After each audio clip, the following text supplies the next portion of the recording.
I was standing in my garage when I heard the unmistakable sound of someone rummaging through my shed.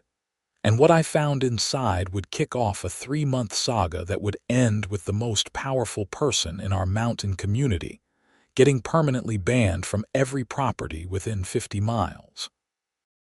My name is Aaron Murphy, and I had moved to Mountain Ridge, Colorado, about 8 months prior. The community sat nestled in the Rockies about 40 miles west of Denver, a collection of about 200 homes spread across pristine wilderness. The air was crisp, the views were breathtaking, and the HOA president, a woman named Patricia Thornton, ran the place like her own personal fiefdom. I had heard stories about her from my neighbors, but I had largely avoided any direct confrontations. I kept my lawn pristine, my house painted in approved colors, and generally stayed out of everyone's way. That Tuesday afternoon in March, I had just gotten home from work around 5:30. The sun was starting to dip behind the peaks, casting long shadows across my property. I worked as a software developer for a tech company in Denver, which meant I could work remotely most days, but I had gone into the office that day for some meetings. I pulled into my driveway, grabbed my laptop bag, and was heading toward my front door when I heard it. A metallic clanking sound coming from the direction of my detached shed at the back of my property. I froze. We had occasional issues with bears getting into trash cans, but this sounded distinctly human.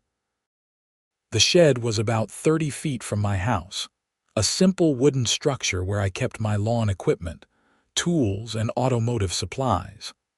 I had installed a decent padlock on it, but I could see from where I stood that the door was slightly ajar. My heart started pounding. I set my laptop bag down on the porch and walked slowly toward the shed. As I got closer, I could hear more sounds. Someone was definitely in there, moving things around. I reached for my phone, ready to call the police, but decided to at least see what I was dealing with first. Maybe it was just a neighborhood kid who had wandered onto my property. I pulled the shed door open quickly, flooding the interior with the remaining daylight. Patricia Thornton jumped about a foot in the air, dropping 2 bottles of antifreeze that she had been clutching to her chest. One of them burst open when it hit the concrete floor, bright green liquid spreading across the ground.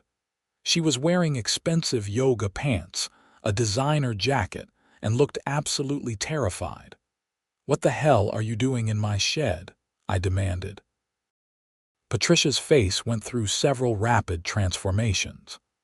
Terror shifted to embarrassment, then to indignation, and finally settled on a haughty expression that I would come to know very well over the following weeks. She was probably in her early 50s, with blonde hair that was clearly maintained by an expensive stylist and the kind of artificial tan that only came from regular salon visits. "Aaron, I can explain," she started, but I cut her off. "You're stealing my antifreeze. Are you kidding me right now?" She straightened her shoulders, attempting to reclaim some dignity despite being literally caught red-handed, or green-handed, considering the antifreeze pooling at her feet. "I was not stealing. I was borrowing. There's a significant difference, borrowing. You broke into my locked shed without asking me. The lock was defective. It opened right up when I tested it." I stared at her in disbelief. "So you're admitting you tried to break into my shed?" Patricia's face flushed. "I needed antifreeze for my vehicle. My car was overheating, and I knew you had some in here because I saw you purchase it at the hardware store last week. So you decided to just help yourself to my property. I was going to replace it. This is what neighbors do in a community like ours. We help each other out." I pulled out my phone and started recording. "Get out of my shed right now." Patricia's eyes went wide when she saw the camera. "You will not record me. That's a violation of my privacy. You're on my property in my shed, holding my property that you were actively stealing." I can absolutely record this." She set down the remaining bottles of antifreeze and stepped carefully over the spilled liquid.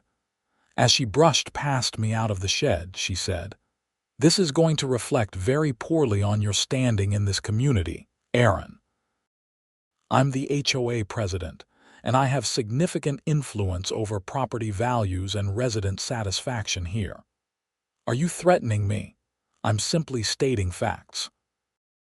Mountain Ridge is a tight-knit community, and residents who don't demonstrate the proper neighborly spirit often find themselves facing various complications.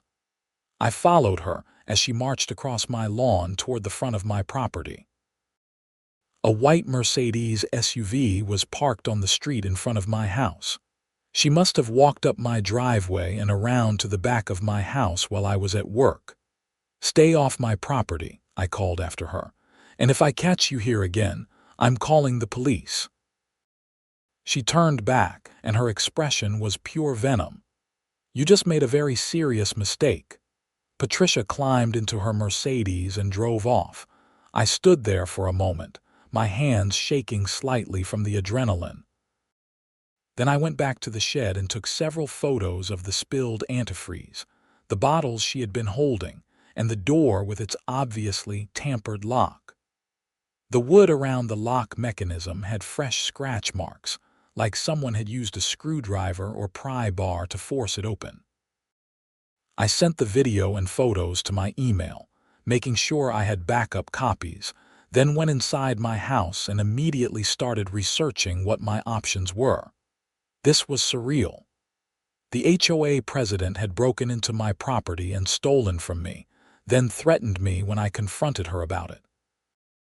The next morning, I woke up to find a notice taped to my front door. It was an official HOA violation notice, signed by Patricia Thornton, citing me for excessive noise disturbance the previous evening at 9 p.m. According to the notice, I had been playing loud music that disturbed multiple neighbors, and this was my first written warning. 3 written warnings would result in fines starting at $500 per incident. I felt my blood pressure spike. I had been in bed reading by 9 p.m. the previous night. I had not been playing any music at all. This was clearly retaliation for me catching her in my shed. I immediately called my closest neighbor, a retired teacher named George who lived in the house to my left. George was in his 70s, had lived in Mountain Ridge for 20 years and had always been friendly to me. "George, this is Aaron Murphy. Did you hear any loud music coming from my house last night around 9? Music? No, I didn't hear anything. Why do you ask?" I explained the situation, including catching Patricia in my shed and the retaliatory HOA notice. George was silent for a long moment. "Aaron, I need to tell you something. Patricia has done things like this before. About 5 years ago, she had a dispute with a couple who lived 3 streets over. By the time she was done with them, they had racked up so many HOA fines and violations that they ended up selling their house at a loss just to get away from her. She has a lot of power here, and she's not afraid to abuse it. That's insane. Can't the other board members stop her?" George laughed, but it was not a happy sound. "The other board members are all her friends or people too scared to oppose her. She's been president for 8 years. Anyone who runs against her mysteriously gets hit with violation notices until they withdraw from the race. There has to be something I can do. Document everything. Every interaction, every notice, every conversation, and be prepared for her to make your life difficult. I'm sorry you got on her bad side." I thanked George and hung up. Then I sat down and wrote out a detailed account of everything that had happened, including timestamps and the evidence I had collected. I sent a formal complaint to the HOA board, attaching the video of Patricia in my shed and the photos of the damage to my lock. That afternoon, I got a response. Not from the board, but from Patricia herself. She sent an email from her HOA president account, denying that she had ever been in my shed. According to her email, I was fabricating the entire incident as part of a vendetta against her because she had rightfully cited me for noise violations. She claimed that the video was doctored, and that if I continued to spread defamatory lies about her, she would pursue legal action. I printed the email and added it to my growing file of documentation. Over the next week, I received 3 more violation notices. One claimed my trash cans were visible from the street outside of designated trash days, which was a lie. Another said my house number was not properly displayed, even though it clearly was. The third stated that I had unauthorized landscaping modifications. Referring to a small garden bed I had installed the previous fall that had already been approved by the Architectural Review Committee. Each notice came with a threat of fines if the violations were not corrected within 14 days. Each one was signed by Patricia Thornton. I responded to each notice with photographs proving that I was in compliance with all HOA rules. I also sent another formal complaint to the board, this time sending it via certified mail so I would have proof of delivery. Meanwhile, I started talking to other residents in the community. What I discovered was disturbing. Patricia had a pattern of targeting people she did not like, burying them in false violations until they either fell in line or left the community entirely. She had forced out at least 6 families over the past 5 years. Everyone was afraid of her because she controlled the board, and the board controlled aspects of everyone's property values and daily lives. I also learned something else interesting. Patricia and her husband Richard owned not just their primary residence in Mountain Ridge, but also 3 rental properties within the community. This was technically allowed under the HOA rules, but it gave her an outsized financial stake in the area and more motivation to control things. 2 weeks after the shed incident, I came home to find that someone had filed a police report against me. A sheriff's deputy was waiting in my driveway when I got home from work. "Are you Aaron Murphy?" he asked. "Yes, that's me. What's this about?" "I need to ask you some questions about an allegation that's been made. A Patricia Thornton filed a report claiming you've been harassing her, including making threats against her safety." My stomach dropped. "That's completely false. She's the one who broke into my property. I have video evidence." The deputy, whose nameplate read Collins, looked skeptical but willing to listen. I invited him inside and showed him everything. The video of Patricia in my shed, the photos of the damage to my lock, the timeline of retaliatory HOA violations, the threatening email about defamation. Deputy Collins watched it all carefully, then asked if he could have copies of the evidence. I sent everything to his email address. "Mr. Murphy, I'm going to be honest with you. What I'm seeing here suggests that Miss Thornton's complaint is probably not legitimate. However, she's a prominent member of this community, and my sergeant is going to want me to investigate this thoroughly. I'm going to file a report that includes all of this evidence.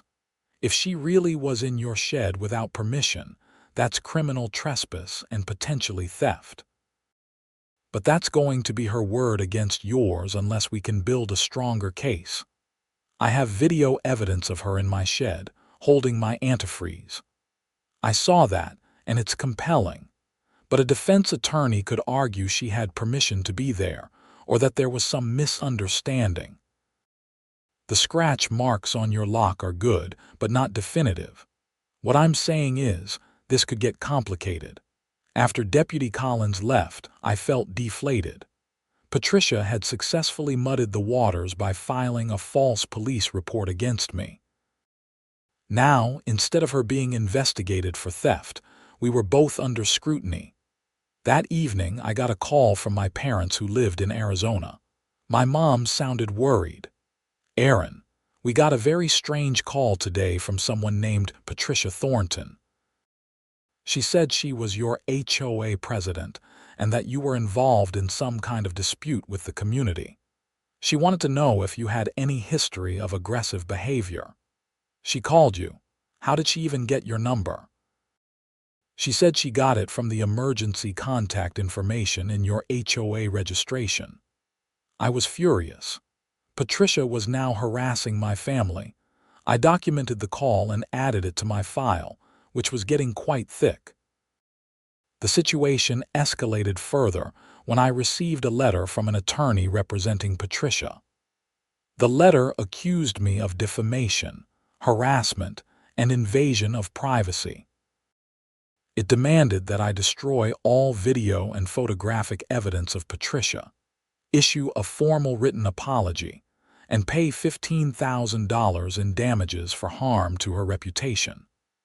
If I did not comply within 10 days, the letter stated, Patricia would file a civil lawsuit against me. I took the letter to my own attorney, a lawyer named Jennifer who I had worked with when I purchased my house.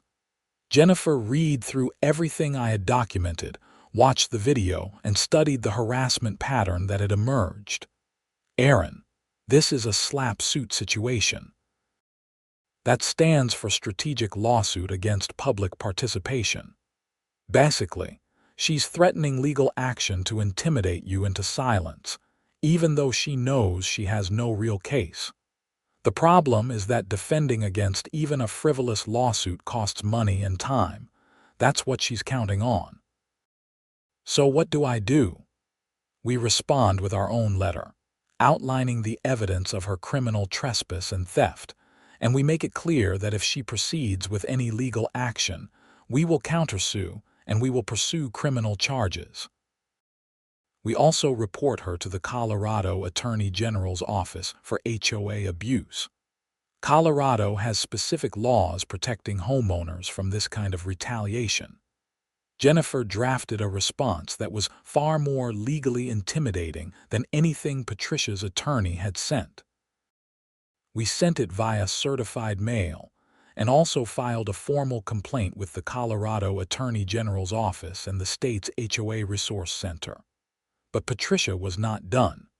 Not by a long shot. 3 days later, I received an emergency special assessment notice from the HOA.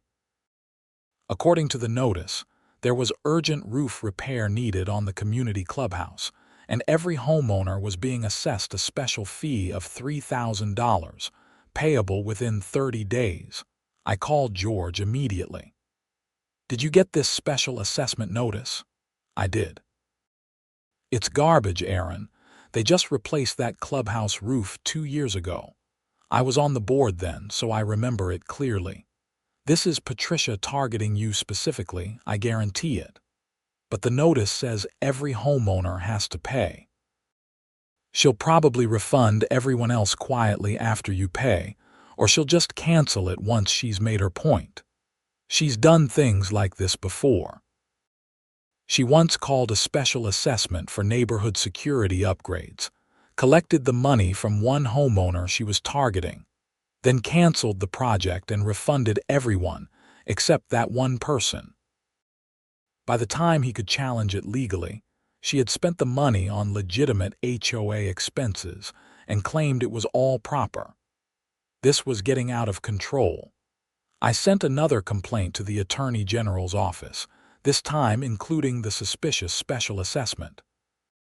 The following week, things took an even darker turn.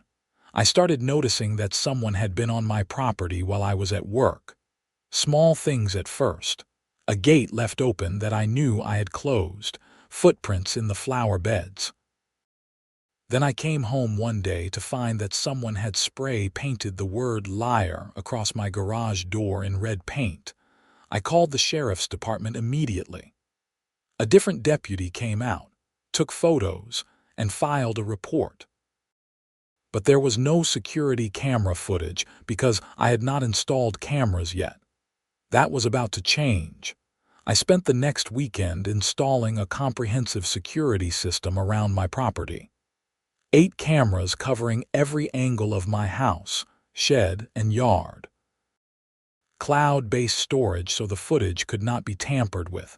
Motion sensor lights. The works. It cost me about $3,000, which ironically was the same amount as the bogus special assessment, but it was worth every penny. The cameras paid off almost immediately. 4 days after installation, I got a motion alert on my phone at 2 in the morning. I pulled up the camera app and watched in real time as Patricia Thornton walked up my driveway carrying something in her hands. She was looking around nervously, clearly not aware of the new cameras. She walked to the side of my house where my air conditioning unit sat and appeared to be tampering with something. I called 911 immediately. There's someone on my property right now, tampering with my equipment. I have video surveillance showing it's happening at this moment. The dispatcher kept me on the line while sending a deputy. I stayed inside but watched through the cameras as Patricia spent about 5 minutes doing something to my AC unit, then hurried back to her Mercedes, which was parked on the street with its lights off.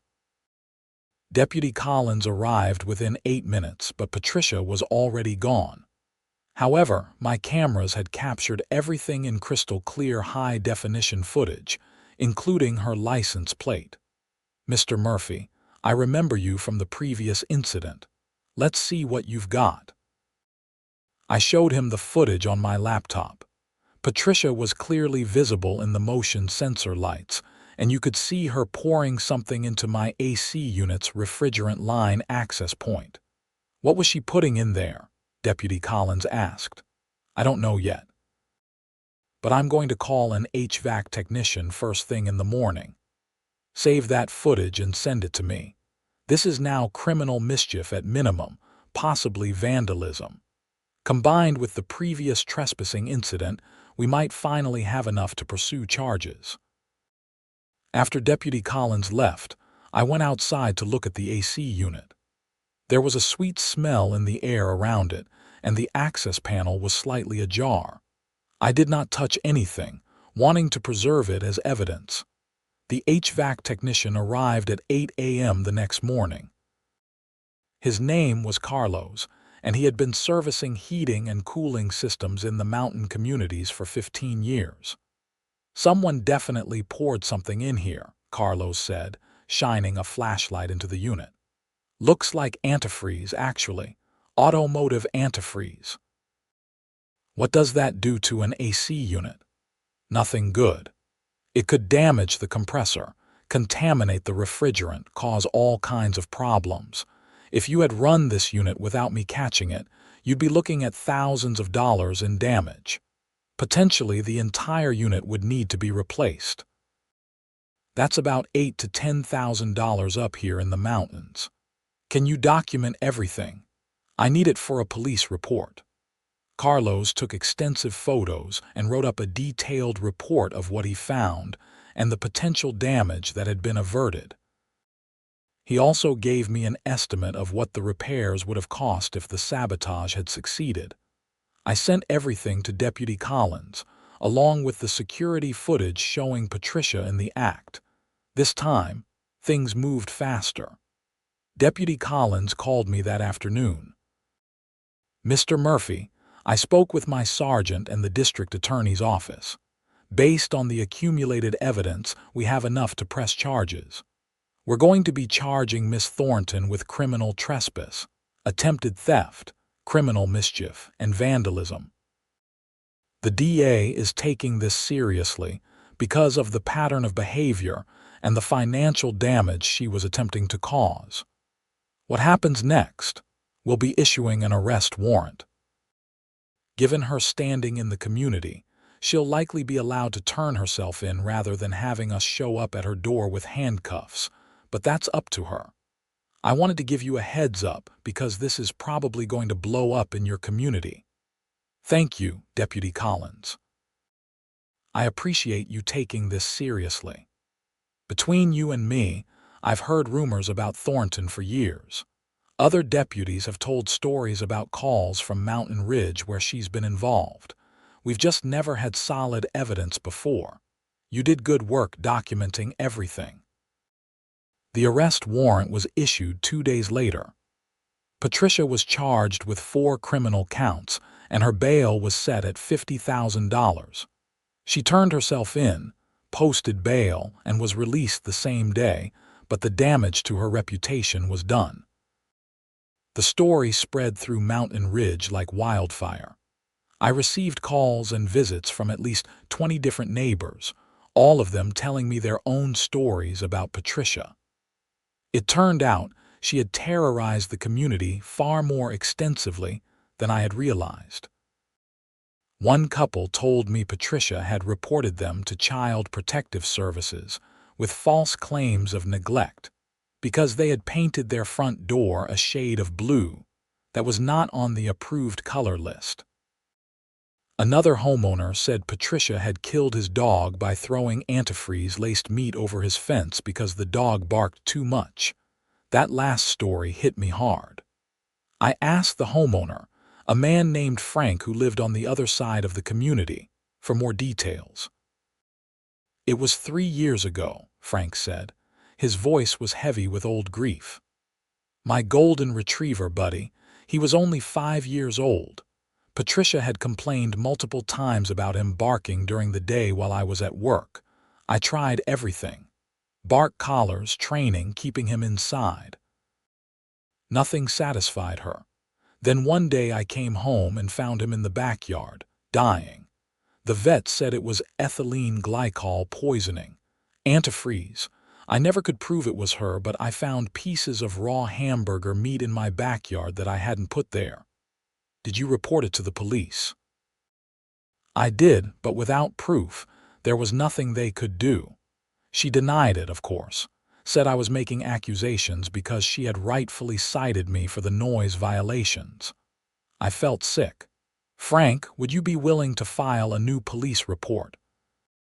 With what's happening now, with the charges against her, they might reopen your case. You think it would make a difference?" I think if there's a pattern of her using antifreeze as a weapon, it strengthens all the cases against her. She tried to steal antifreeze from my shed.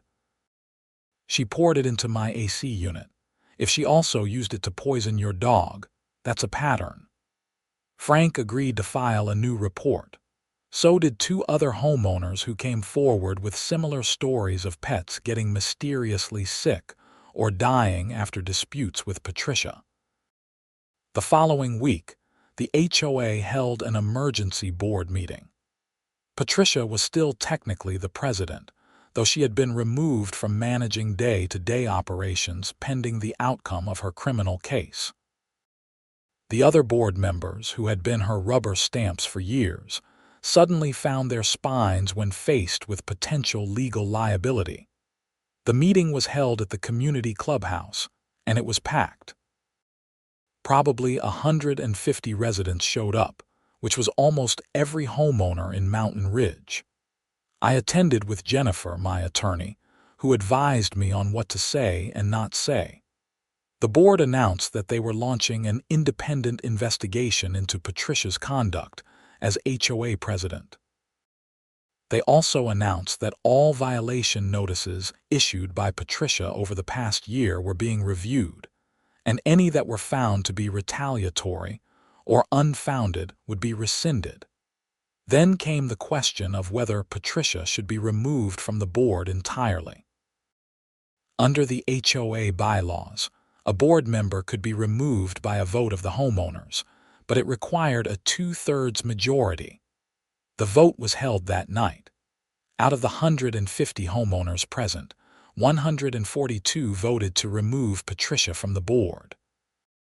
Only 8 voted to keep her, and I suspected those were her closest friends or people who were somehow indebted to her. Patricia did not attend the meeting. She sent a letter that was read aloud by the board secretary, claiming she was the victim of a conspiracy, and that Aaron Murphy had orchestrated a campaign to destroy her reputation through fabricated evidence. The letter was met with stony silence from the assembled homeowners who knew better. With Patricia removed from the board, a new president was elected.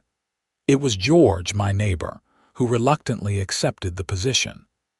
His first act as president was to rescind all of the bogus violations that had been issued to me and several other homeowners over the past several years.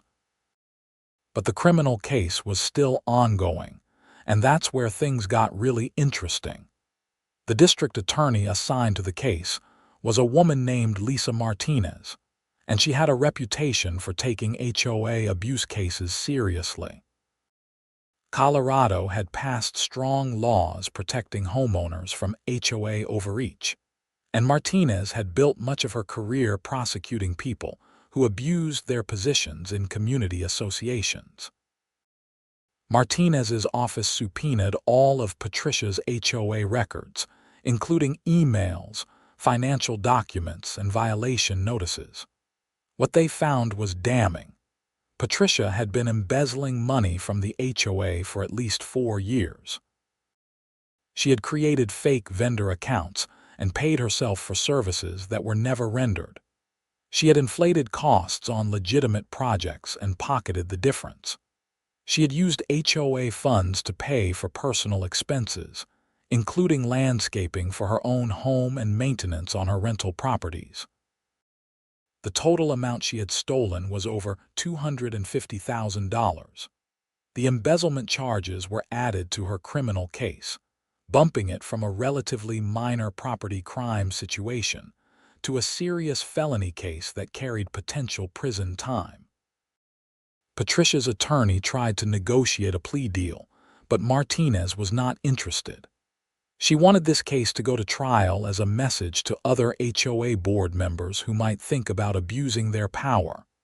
The trial began in late August, about 5 months after I had first found Patricia in my shed. I was called as a witness, as were several other homeowners. Frank testified about his dog. The HVAC technician testified about the sabotage to my air conditioning unit. Deputy Collins testified about the investigation and the evidence that had been collected. The defense tried to argue that I had fabricated everything, that I had invited Patricia into my shed and then filmed her without consent to create evidence. They tried to claim the security footage was doctored. They tried to paint me as a disgruntled homeowner with a vendetta. But the evidence was overwhelming. The video was clear. The documentation was thorough. And most damaging of all, the financial records showed a clear pattern of Patricia using her position for personal gain and retaliating against anyone who challenged her. The jury deliberated for less than 4 hours. They found Patricia guilty on all counts including criminal trespass, attempted theft, criminal mischief, vandalism, and 12 counts of embezzlement. At sentencing, Patricia finally showed some emotion. She cried as the judge handed down the sentence. 4 years in state prison, followed by 5 years of probation. She was also ordered to pay full restitution to the HOA for the embezzled funds, plus restitution to me for the damage to my property and the cost of the security system I had installed. The judge added something else, something I had not expected. As a condition of her probation, Patricia was banned from serving on any HOA board or community association in the state of Colorado for the rest of her life. Furthermore, the judge issued a restraining order prohibiting her from coming within 500 feet of me or my property. But the story did not end there. Word of the case spread beyond Mountain Ridge. Other mountain communities in Colorado started investigating their own HOA boards. It turned out Patricia had friends and associates who ran other communities using similar tactics. The Colorado Attorney General's office launched a statewide investigation into HOA abuse. Mountain Ridge itself went through a transformation.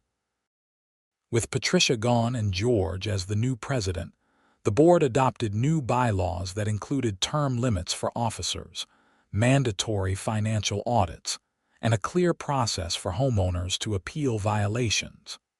The culture of fear that Patricia had created slowly dissipated. I became something of an inadvertent hero in the community, which was not a role I was entirely comfortable with. I had not set out to take down the HOA president. I had just wanted to protect my property and not be harassed. But my willingness to document everything and stand up to Patricia had given other people the courage to come forward with their own stories. The civil lawsuit that Patricia had threatened never materialized, of course. Her attorney dropped the case the moment the criminal charges were filed. Patricia's husband, Richard, divorced her while she was awaiting trial, and he sold their primary residence in Mountain Ridge and moved away. The rental properties were sold as part of the restitution payment to the HOA. One interesting footnote to the whole saga happened about 6 months after the trial ended. I was contacted by a journalist from the Denver Post who was writing a feature story about HOA abuse in Colorado mountain communities. The story ran on the front page of the Sunday edition, and it detailed Patricia's crimes as well as the broader pattern of HOA overreach that was happening across the state. The article led to actual legislative action. The Colorado State Legislature passed a new law strengthening homeowner protections and increasing penalties for HOA board members who abuse their positions. The law was informally nicknamed the Mountain Ridge Act, though that was not its official title. As for me, I still live in my house in Mountain Ridge. The community is a much better place now. George served as HOA president for 2 years before stepping down, and he was replaced by a retired accountant named Helen, who runs things with transparency and fairness. We have regular town halls where homeowners can voice concerns. Financial records are published quarterly. Violation notices are rare and, when issued, are always legitimate. My shed still bears some scars from where Patricia broke in that day. I eventually replaced the lock, but I kept the old one as a memento. It sits on a shelf in my garage, a reminder of how quickly things can spiral when someone with power decides to abuse it. I also kept all the documentation I had assembled. Hundreds of pages of emails, photos, videos, and notes. Jennifer told me I should keep it all for at least 7 years in case any other legal issues arose, but honestly, I will probably keep it forever. It is a testament to the importance of standing up for yourself and not letting bullies, even ones with official titles and authority, push you around. The antifreeze that Patricia spilled in my shed left a stain on the concrete floor. I could have cleaned it up or painted over it, but I left it there. Every time I go into the shed to get my lawn mower or grab a tool, I see that green stain and I remember the night this all started. Patricia served 3.5 years of her 4-year sentence before being released on parole. I heard through the neighborhood grapevine that she moved to Wyoming after her release, staying with a sister. She is prohibited from returning to Mountain Ridge as part of her restraining order against me, and she is banned from any HOA leadership role anywhere in Colorado. Sometimes I wonder if she thinks about that day in my shed. Does she regret her actions? Does she understand that if she had just asked to borrow some antifreeze, or if she had not retaliated when I caught her, none of this would have happened? Or does she still believe she was the victim, that she was unfairly persecuted for trying to maintain standards in her community? I will never know, and honestly, I do not really care. What I do know is that her reign of terror over Mountain Ridge is over and the community is better for it. The whole experience taught me several important lessons. First, document everything. I cannot stress this enough. If I had not recorded that video, taken those photos and kept meticulous notes of every interaction, Patricia might have gotten away with everything. Second, do not be afraid to stand up to bullies, even when they have power and authority. A lot of people in Mountain Ridge knew Patricia was abusing her position, but they were too scared to challenge her. It took someone new to the community, someone who did not have years of conditioning to fear her, to finally say enough is enough. Third, and perhaps most importantly, systems of power without accountability will inevitably be abused. The HOA structure gave Patricia tremendous power over people's homes and lives, but there were no real checks on that power. She controlled the board controlled the violations, and homeowners had very limited recourse. It was only when her actions crossed the line into criminal behavior that the larger legal system could step in. Mountain Ridge is not unique. Across America, there are tens of thousands of HOAs, and while most are probably run by well-meaning people trying to maintain their communities, the potential for abuse is always there. The power to levy fines, to place liens on properties, to dictate what people can do with their own homes is significant power, and it needs to be balanced with strong protections for homeowners and real consequences for those who abuse their positions.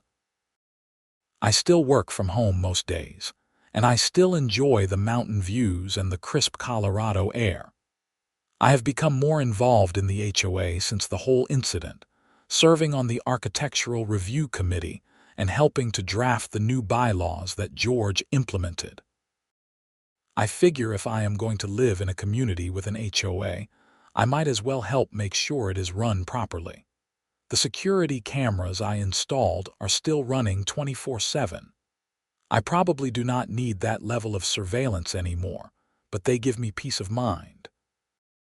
Plus, they have caught some beautiful wildlife footage. I have videos of elk wandering through my yard, foxes playing in the snow, and even a bear that came snuffling around my garbage cans last fall. That footage is much more pleasant to review than videos of Patricia Thornton committing crimes on my property. Every once in a while, when I tell this story to friends or family who do not live in HOA communities, they are shocked that things like this can happen. They cannot believe that someone could break into a shed to steal antifreeze, and then, when caught, launch a months-long campaign of harassment and vandalism. They cannot fathom that a person in a position of community leadership could be so corrupt and vindictive. But for those of us who have dealt with HOA drama, the story is all too believable. There is something about the combination of petty power and unaccountable authority that brings out the worst in certain people. Patricia was not an aberration. She was an extreme example of a common type. The power-hungry busybody who uses their HOA position to control and intimidate their neighbors. The good news is that stories like mine are helping to change things. More states are passing laws to protect homeowners. More people are paying attention to who gets elected to their HOA boards. More communities are implementing proper checks and balances. Change is slow, but it is happening. As for the antifreeze that started this whole thing, I still keep a few bottles in my shed. But now the shed has a much better lock, plus it is covered by 2 different security cameras. I doubt anyone will be attempting to borrow my automotive supplies without permission again. Looking back on the entire experience, from that first moment of hearing someone in my shed to watching Patricia being led away in handcuffs after her sentencing, I am struck by how quickly things escalated. One bottle of stolen antifreeze led to uncovering embezzlement, exposing a pattern of abuse, and ultimately reforming how HOAs operate in Colorado mountain communities. If Patricia had been just slightly less vindictive, if she had not retaliated so aggressively after being caught, she might have gotten away with everything. A good lawyer could have probably gotten the initial trespassing charge reduced to nothing. But her need to punish me for daring to challenge her led to the security cameras, which caught her in the act of vandalism, which led to the deeper investigation, which uncovered the financial crimes. Pride and arrogance were her downfall, and I suppose there is a certain poetic justice in that. These days, when I drive through Mountain Ridge and see well-maintained homes, kids playing in yards and neighbors chatting on sidewalks, I feel a sense of pride in what the community has become. It is not perfect, no place ever is, but it is no longer ruled by fear. People are not afraid to paint their doors the wrong shade of blue or to let their dogs bark during the day. The HOA exists to maintain property values and provide shared services, which is what it should do, not to serve as a personal fiefdom for one person's ego and greed. I have been asked several times if I regret moving to Mountain Ridge, given everything that happened. The answer is no. I love my house, I love the mountains, and I love the community that we have built in the aftermath of Patricia's removal. If anything, going through that trial by fire helped me form deeper connections with my neighbors than I might have otherwise. George remains a good friend. We have dinner together every few weeks, and he often jokes that I caused him nothing but trouble by catching Patricia in my shed. If I had just let her steal the antifreeze, he says with a laugh, he would not have had to spend 2 years as HOA president dealing with all the cleanup from her corruption. But we both know that letting Patricia get away with it would have just emboldened her to continue her abuse. Frank, whose dog was poisoned, ended up getting a new golden retriever puppy about a year after the trial. He named the dog Justice, which I thought was appropriate. Justice barks sometimes, as puppies do, and nobody complains. Frank says it is the first time in years he has not been anxious about owning a dog in Mountain Ridge. The financial restitution that Patricia was ordered to pay is being collected slowly through garnishment of her wages and seizure of assets. The HOA has recovered about 60% of the embezzled funds so far, and the rest will trickle in over the years as she makes payments. The money has been used to fund improvements to the community that Patricia had been neglecting while she was stealing from the budget. New playground equipment at the park, repairs to the walking trails, upgrades to the clubhouse that are actually needed, unlike the fictional roof repairs she had tried to charge me for.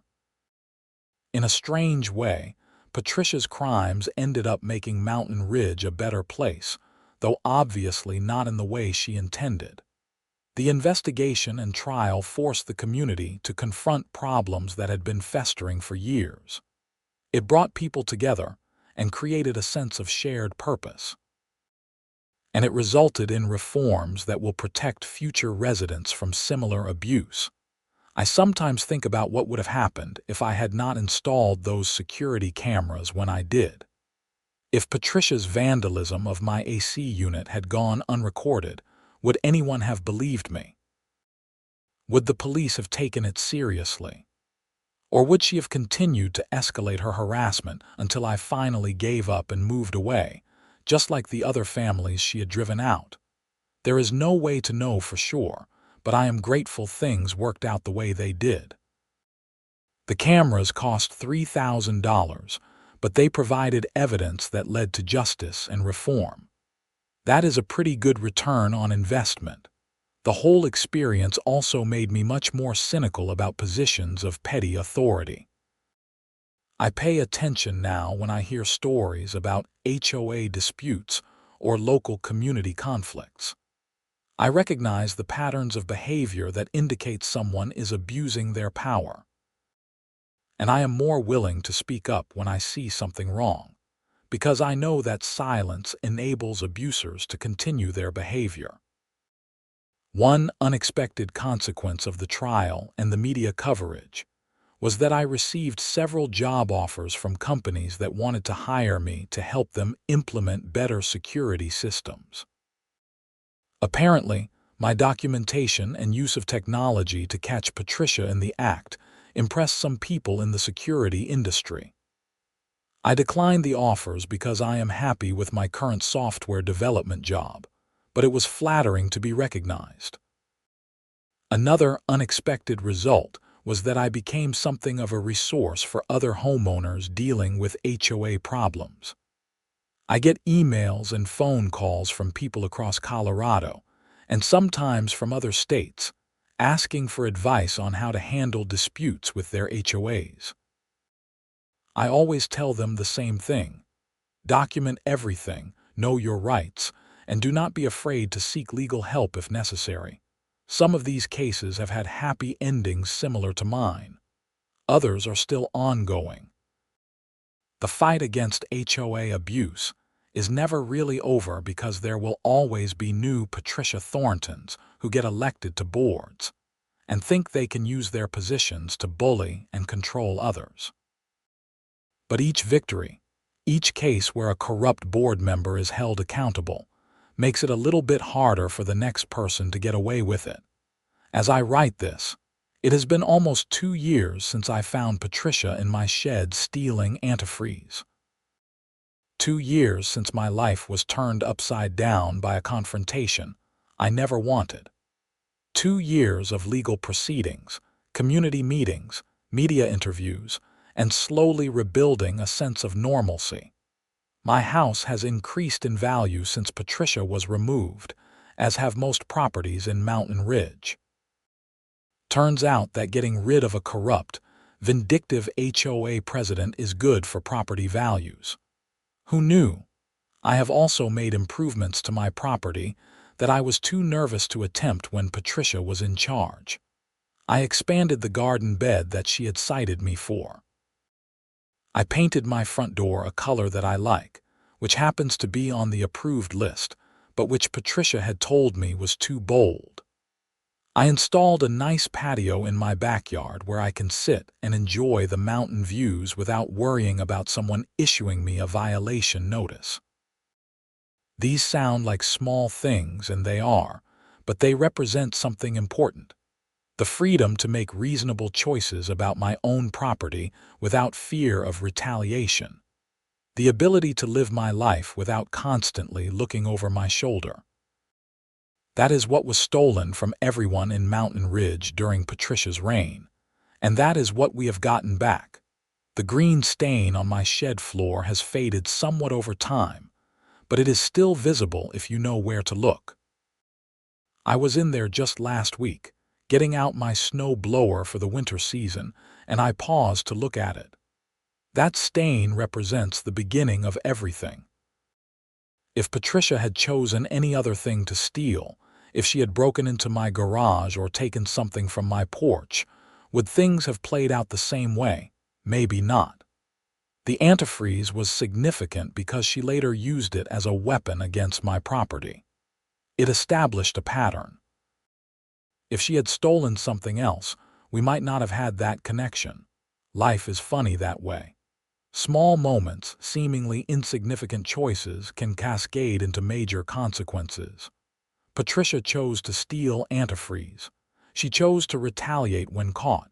She chose to escalate instead of de-escalate. Each choice led to the next, and ultimately to her downfall. I made choices too. I chose to confront her instead of pretending I had not seen her in my shed. I chose to document everything. I chose to stand my ground when she tried to intimidate me. I chose to install security cameras and to involve the police when things escalated. Each of my choices led forward as well, but in a very different direction than Patricia's choices led her. That is the thing about confronting bullies. It is a choice. It is often easier and safer to just keep your head down, to pay the unjust fines, to follow the unreasonable rules, to move away when things get too difficult. A lot of people in Mountain Ridge made that choice over the years, and I do not judge them for it. Everyone has to decide for themselves what battles are worth fighting. But I am glad I fought this one. Not just for myself, but for all the people who had suffered under Patricia's regime, and for all the future residents who will now live in a better community because she is no longer in power. The ban on Patricia from the entire Mountain Ridge community is permanent. She cannot return as a visitor, she cannot purchase property here, and she is prohibited from attending any community events or meetings. The restraining order against her regarding my specific property extends beyond Mountain Ridge as well. If she ever comes within 500 feet of me, anywhere in Colorado, she will be arrested for violating the order. I doubt I will ever see Patricia Thornton again, and that is fine with me. She is living her life somewhere in Wyoming, presumably staying far away from any HOA involvement, and I am living mine here in the mountains of Colorado. Our paths crossed briefly, dramatically, and consequentially, but now they have diverged forever. Sometimes people ask me if I feel bad about what happened to her. After all, she went to prison, lost her marriage, lost her home, lost her standing in the community, and will be paying restitution for years. Did she deserve all that for stealing some antifreeze? My answer is always the same. She did not go to prison for stealing antifreeze. She went to prison for embezzling $250,000, for vandalism, for a pattern of criminal behavior that spanned years. The antifreeze was just how we discovered it all. If she had not been committing all those other crimes, catching her in my shed would have resulted in a minor charge at most. But she was a criminal, using her position to enrich herself and punish others, and she got what she deserved. Do I feel sympathy for her? A little, maybe. I imagine she told herself stories to justify what she was doing, that she worked so hard for the community and deserved extra compensation, that the homeowners who challenged her were troublemakers who needed to be taught lessons, that the rules did not really apply to her because she was the one enforcing them. People are very good at justifying their own bad behavior, but at some point, you have to be held accountable for your actions. Patricia reached that point when she decided to pour antifreeze into my air conditioning unit at 2 in the morning. That was the moment where her actions crossed from harassment into serious criminal territory, and it was the moment that sealed her fate. I still live my life one day at a time, going to work, maintaining my property, participating in the community. The whole saga with Patricia feels almost surreal now, like it happened to someone else. But the evidence boxes in my closet remind me that it was real. The security cameras still recording remind me that it was real. And the improved atmosphere in Mountain Ridge reminds me that it was worth it. If someone had told me 2 years ago that catching the HOA president stealing antifreeze from my shed would lead to uncovering massive embezzlement, reforming HOA laws across Colorado, and sending a corrupt bully to prison, I would have thought they were crazy. But that is exactly what happened, one documented incident at a time. So that is my story. That is how I found HOA Karen in my shed stealing antifreeze, and how she ended up banned from the entire mountain community. It was not the retirement to peaceful mountain living that I had envisioned when I bought my house, but it turned out to be something more important, a fight worth having and a victory worth winning. And every time I look at that faded green stain on my shed floor, I am reminded that sometimes standing up to bullies, even powerful ones, is exactly the right thing to do.